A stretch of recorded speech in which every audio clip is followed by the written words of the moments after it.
राज्य समितिको आजको यो सभामा पाल्नुभएका पूर्वको मेचीदेखि पश्चिमको महाकाली हिमालको भोटदेखि तराईको फाँससम्मका सम्पूर्ण आदरणीय नेपाली दाजुभाइ दिदीबहिनी आदरणीय आमा बुवाहरूमा नमस्कार। जय घन्टी,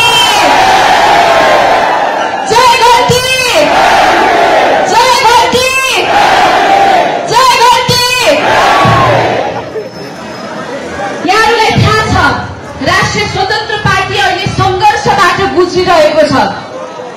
हाम्रा पार्टी सभापति आदरणीय रवि लामिछानेज्यू जो यो देशको परिवर्तन गर्नको लागि अब पत्रकारिताबाट मात्रै सम्भव हुँदैन, मूलधारको राजनीतिमा आएर म राजनीतिमा भएको फोहोर सफा गर्छु भनेर यहाँ आउनु भएको व्यक्तिलाई आज राज्यले प्रतिशोध चाहेर यो किसिमको व्यवहार गरिरहेको छ कि यो परिस्थितिमा सम्पूर्ण राष्ट्रिय स्वतन्त्र पार्टी पिल्सिरहेको छ, गुज्रिरहेको छ र त्यसको पीडा देशमा मात्रै नभएर विदेशमा पनि रहनुभएका नेपालका हर कुनामा रहनुभएका विश्वका हरेक कुनामा रहनुभएका हरेक नेपालीलाई आज दुखेको छ। त्यो पीडा तपाईहरूलाई दुखेको छ, त्यो पीडा सम्पूर्ण नेपालीहरूलाई दुखेको अवस्था छ। यो परिस्थितिमा थाहा छ राजनीतिमा प्रवेश गरेर केही काम गरिहाल्न र परिवर्तन गरेर देखाइहाल्न निकै सङ्घर्षमय बाटो हो, थाहा छ हामीलाई। तर त्यो यात्रामा हामी अनवरत रूपमा लागिरहेका छौँ, हिँडिरहेका छौँ र त्यो यात्रामा तपाईहरूको साथ अनिवार्य आवश्यकता हो। त्यस कारणले पनि आज यो कर्नाटक राज्यमा म यहाँ आउनुभएका सम्पूर्ण नेपालीलाई राष्ट्रिय स्वतन्त्र पार्टी सबैको लागि खुल्ला छ। आउनुहोस्, जोड्यौँ र राष्ट्रको निर्माणमा जोड्यौँ भनेर तपाईहरूलाई निमन्त्रणा गर्नको लागि, स्वागत गर्नको लागि आएको छु। तपाईहरू तयार हुनुहुन्छ? तयार हुनुहुन्छ? पछाडि आवाज आएन। तपाईहरू तयार हुनुहुन्छ? हो, यही हो हामीले खोजेको। आजको परिस्थितिमा हेर्नुहोस्, हाम्रा सभापति मान्य रवि लामिछानेज्यू उहाँ कारागारमा हुनुहुन्छ। कारागारमा उहाँ यस्तो परिस्थितिमा हुनुहुन्छ जहाँ उहाँलाई हरेक समय निगरानीमा राखेको छ।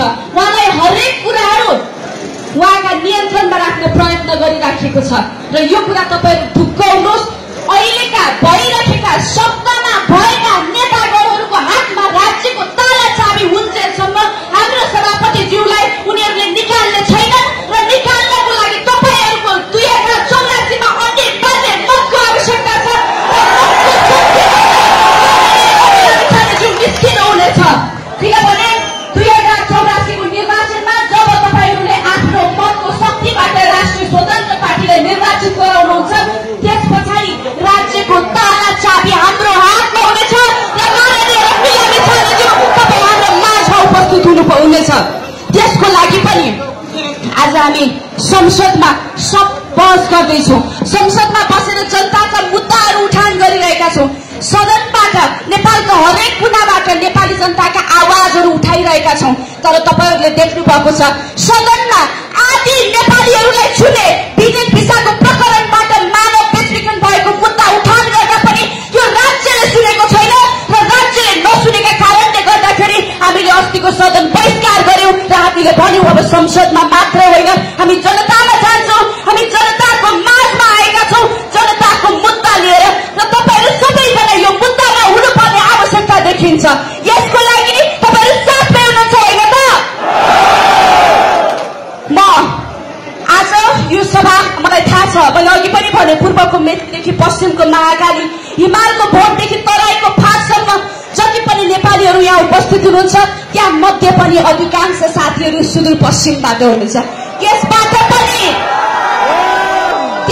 पनि धेरै कञ्चनपुर जिल्लाबाट पनि हुनुहुन्छ, डडेलधुराबाट पनि हुनुहुन्छ, बजारबाट पनि हुनुहुन्छ, सुर्खेतबाट पनि हुनुहुन्छ र अहिले उच्चारण गरिएका जिल्लाहरूबाट नेतृत्व गरेर जाने नेतागणहरू हुनुहुन्छ त्यो चालाचाली भएको ठाउँमा। आज तपाईँ हाम्रो प्रिय पात्र माननीय रवि लामिछानेज्यू जो यो देशमा अब पत्रकारिताको माध्यमबाट मात्रै हुँदैन नेपाली जनताको घाउमा मलम लगाउनको लागि मूलधारको राजनीतिमा भन्दै गर्दा उहाँलाई रोक्न खोज्नेहरू अरू कहीँ छैनन्, तपाईहरूकै जिल्लामा छन् र तपाईहरूकै आन्दोलनबाट, तपाईहरूकै विद्रोहबाट माननीय रवि लामिछानेज्यूलाई त्यो कारागारबाट सकिन्छ। तपाईहरु तयार हुनुहुन्छ आफ्नो जिल्लामा चुनाव लड्न?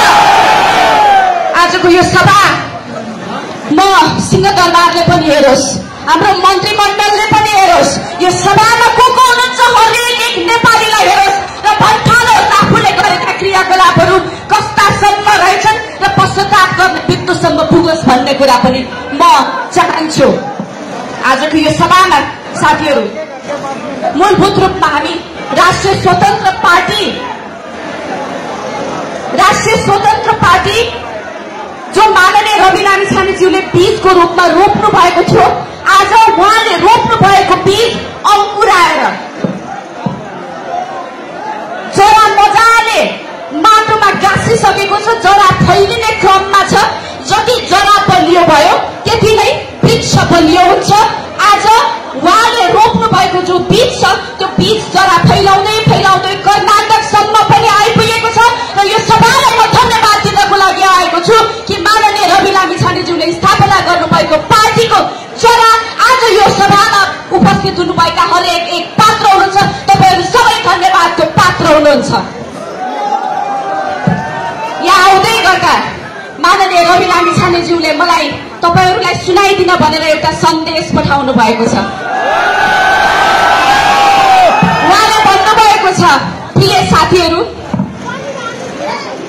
अहिलेका सत्तामा बसेका स्थापित दलका नेतृत्वहरूको हातमा यो देशको भाग्य परिवर्तन गर्ने कि नगर्ने भन्ने चाबी उहाँहरूको हातमा हुन्जेलसम्म मलाई